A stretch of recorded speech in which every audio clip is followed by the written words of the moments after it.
नमस्कार दोस्तों। हम नॉर्थ अमेरिका की सीरीज में बात करने जा रहे हैं mountain ranges of North America. अब इसमें there are several mountain ranges, अनेक माउंटेन रेंजेज हैं, फिर भी एग्जामिनेशन पॉइंट ऑफ व्यू से कौन सा इम्पोर्टेंट है और हमें किसे देख करके जाना चाहिए, जो कि बीपीएससी और यूपीएससी एग्ज़ाम दोनों के लिए बेहतर हो और आपको अननेसेसरी और फिजूल पढ़ने की ज़रूरत ना पड़े। तो देखिए, आइए हम लोग चर्चा करते हैं। ये जो नॉर्थ अमेरिका है, आप देख रहे हैं कि नॉर्थ अमेरिका में अगर हम देखें तो जो कनाडा है, कनाडा ये अलास्का है, अलास्का यूएसए का पार्ट है। अब अलास्का में क्या है, तो अलास्का में दो रेंज है। कौन रेंज है? एक अलास्का रेंज है, एक एल्यूसियन रेंज है। अब यहाँ पर देखिए, ये अलास्का है और ये एल्यूसियन रेंज है। जो एल्यूसियन रेंज कहाँ तक फैला हुआ है? बेरिंग सी तक। बेरिंग इसका जो पार्ट है, ये बेरिंग सी तक भी निकला हुआ पार्ट है। तो गौर करिए, यहाँ पर एल्यूसियन है और इसके नॉर्थ में जस्ट अलास्का रेंज है। और अलास्का रेंज में सबसे इंपॉर्टेंट चीज क्या है कि माउंट मैकिनले एक चोटी है। यहाँ पर क्या है? ये माउंट मैकिनले एक चोटी है, जो कि यह चोटी क्या है? नॉर्थ अमेरिका का सबसे हाईएस्ट पीक है, जो कि 6194 मीटर है ऊंचा। तो गौर करिए, ये mount McKinley is the highest peak of North America. ये इंपॉर्टेंट है, जिसको कि आपने देखना है। गौर करिए, अब अगर कहा जाए कि जो ए एल्यूसियन रेंज है और ए अलास्का रेंज है, इसका निर्माण, तो गौर करिए, इसका जो विस्तार है, both are the continuation of cordillera. हमने पिछले वीडियो में बताया था कि जो ईस्टर्न पार्ट है, जो पैसिफिक माउंटेन सिस्टम है, ये बहुत ही इंपॉर्टेंट है। और जो पैसिफिक माउंटेन सिस्टम है, इसी पैसिफिक माउंटेन सिस्टम का विस्तार कौन सा है, कंटिन्यूएशन कौन है? अलास्का और एल्यूसियन रेंज है। अब गौर करिए, जो एक कॉर्डिलरा है, कॉर्डिलरा ही मेन, चूंकि माउंटेन सिस्टम में हमें क्या देखना है, मेन माउंटेन सिस्टम में जो कॉर्डिलरा है, जिसको कि वेस्टर्न पैसिफिक माउंटेन सिस्टम के नाम से जाना जाता है, इसको हमें देखना है। तो इसमें हम क्या देखेंगे, इस कॉर्डिलरा में क्या कौन कौन माउंटेन रेंजेज इंपॉर्टेंट है, जिसको हम देखते हैं। तो गौर करिए, यहाँ पर हम क्या देखेंगे? कोस्ट माउंटेन देखेंगे। ये देखिए, कोस्ट माउंटेन है, यहाँ पर कौन सा फैला हुआ है? कैस्केड माउंटेन सिस्टम है। गौर करिए, इसके बाद में कौन सा है? Nevada, Sierra Nevada mountain system है। और इसके बाद में फिर हम रॉकी माउंटेन सिस्टम को देखते हैं यहाँ पर। तो गौर करिए, अगर हम ये देखें तो सबसे पहले हम क्या देखते हैं? कोस्ट माउंटेन देखते हैं। कोस्ट माउंटेन का सिचुएशन यहाँ पर है। और ये कोस्ट माउंटेन कहाँ पर है दोस्तों? तो गौर करिए, ये कोस्ट माउंटेन आपको यूकान टेरिटरी में है, कनाडा की। ये कनाडा का क्या है? यूकान टेरिटरी है, जहाँ पर कि कोस्ट माउंटेन हम देखते हैं। गौर करिए, यहाँ पर क्या है भाई? तो इसमें गौर करिए, माउंट लोगान है।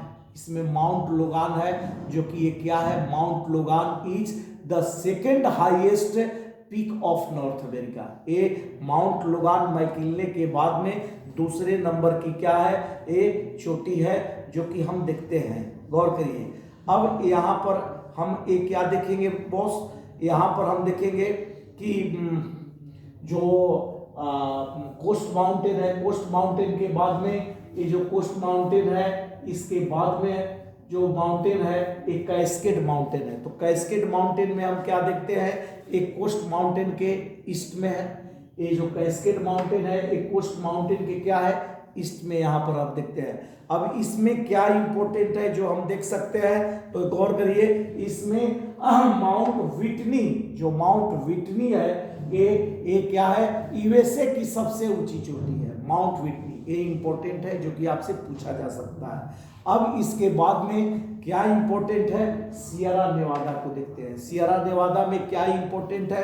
तो गौर करिए, यह साउथ ऑफ कैस्केड रेंज है। यह कैस्केड रेंज के, यहाँ पर कैस्केड रेंज है, कैस्केड रेंज के क्या है? साउथ में है। और गौर करिए, ये पैसिफिक कोस्ट के सहारे फैली हुई है। तो इसमें बहुत सारा चीज नहीं है। अब सवाल होता है कि अब यहाँ पर जो लास्ट है रॉकी माउंटेन, तो रॉकी माउंटेन को हम देखते हैं। तो अगर हम ये देखें तो रॉकी माउंटेन क्या है? रॉकी माउंटेन कोस्ट से, कैस्केड से और सियरा नेवादा से ईस्टर्न साइड में फैली हुई है। और यह जो माउंटेन है यह कहाँ से फैली हुई है, अलास्का से लेकर के मेक्सिको तक इसका विस्तार है। इसलिए रॉकीज माउंटेन को क्या कहा जाता है, रॉकीज माउंटेन को कहा जाता है कि this is the widest mountain chain of the world, यह विश्व का सबसे चौड़ी पर्वत श्रृंखला है। गौर करिए, इंडीज को क्या कहा जाता है, लॉन्गेस्ट माउंटेन चेन कहा जाता है, और हिमालय को क्या कहा जाता है, हाईएस्ट माउंटेन चेन कहा जाता है। तो इस तरह से अगर हम कंपेयर करते हैं तो देखिए ये वाइडेस्ट है, इसलिए ये पूरा स्वरूप यहाँ पर। अब यहाँ पर क्या है कि यहाँ पर जो रॉकी का जो वेस्टर्न पार्ट है, यह जो रॉकी का वेस्टर्न पार्ट है, इसमें अनेक आपको वॉल्केनिक माउंटेन्स बने हुए हैं, अनेक वॉल्केनिक माउंटेन्स बने हैं, और अनेक वॉल्केनिक माउंटेन्स को हम देख सकते हैं। अब यहाँ पर क्या है, हुड है, सस्ता है, रेनियर है, वुड है, ये सब these are the volcanic mountains. यहाँ पर क्या है, बहुत सारे ऐसे माउंटेन्स भी हैं जो वॉल्केनिक एश के कलेक्शन से बने हुए हैं, कलेक्टेड माउंटेन्स भी है। तो इस तरह से ये ज़्यादा बहुत इंपॉर्टेंट नहीं है, यहाँ पर इंपॉर्टेंट है रॉकी माउंटेन। अब रॉकी में क्या देख सकते हैं, गौस करिए, तो रॉकी क्या देख सकते हैं, तो रॉकी में देख सकते हैं कि एक टर्शियरी पीरियड की बनी हुई है। ये क्या देख सकते हैं, this is the widest chain of the world, यह विश्व की सबसे चौड़ी माउंटेन श्रृंखला है। और इसमें हम क्या देख सकते हैं, इसका विस्तार अलास्का से हम मेक्सिको तक देखते हैं।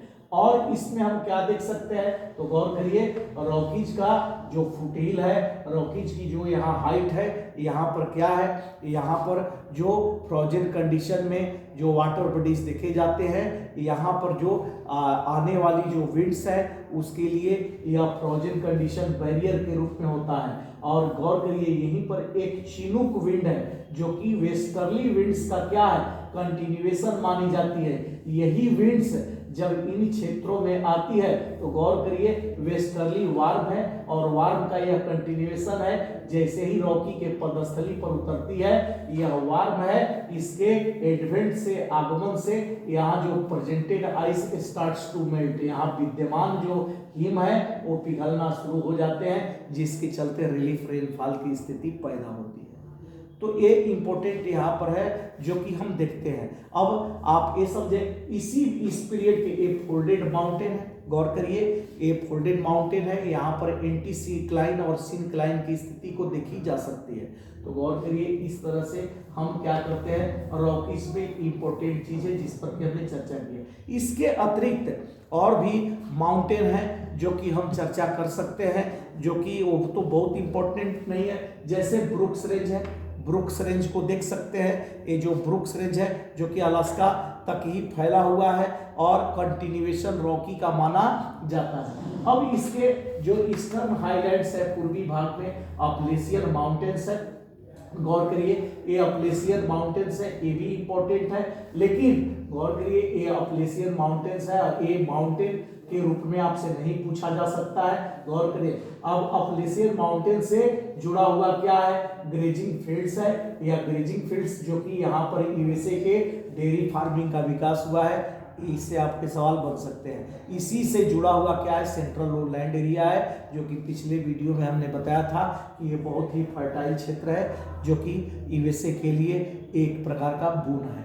तो इस तरह से जो माउंटेन का जो स्वरूप है, जो माउंटेन में इंपॉर्टेंट है, वो आपसे पूछा जा सकता है। अब सवाल होता है कि ग्रीन माउंटेन भी पूछा जाता है, व्हाइट माउंटेन भी पूछा जाता है। तो गौर करिए, ये व्हाइट माउंटेन, ग्रीन माउंटेन तो अपलेशियन पर है, और व्हाइट माउंटेन का जो स्वरूप है वो यहाँ पर देखने को मिलता है, एक यूएसए में रॉकीज के पास में देखने को मिलता है। तो गौर करिए, इस तरह से आपको जो सवाल बनते हैं। अब कंसेप्चुअली अगर सवाल बनता है तो कंसेप्चुअली सवाल आपको रॉकीज पर बनेगा, आपको फैक्चुअल सवाल जो बनता है तो फैक्चुअल भी सवाल इससे ज्यादा नहीं होगा। यहाँ जो भी माउंटेन है ये भी अपलेशियन है, ये भी वॉल्केनिक है, और ये भी वॉल्केनिक है, ये न्यू फोल्डेड माउंटेन्स है, और यह आपको ओल्ड फोल्ड माउंटेन्स के नाम से जाना जाता है। तो दोस्तों, माउंटेन श्रृंखला में इतना ही।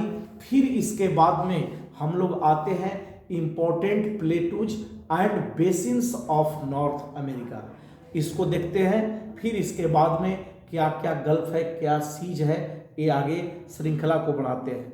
तो नमस्कार, आप से फिर वही बात कहेंगे कि आपका सब्सक्राइब, लाइकिंग और शेयर करना ही मेरा रिवार्ड है। इसलिए इन शब्दों के साथ धन्यवाद मित्रों। फिर हम लोग आते हैं किस पर, तो important plateaus and basins of North America.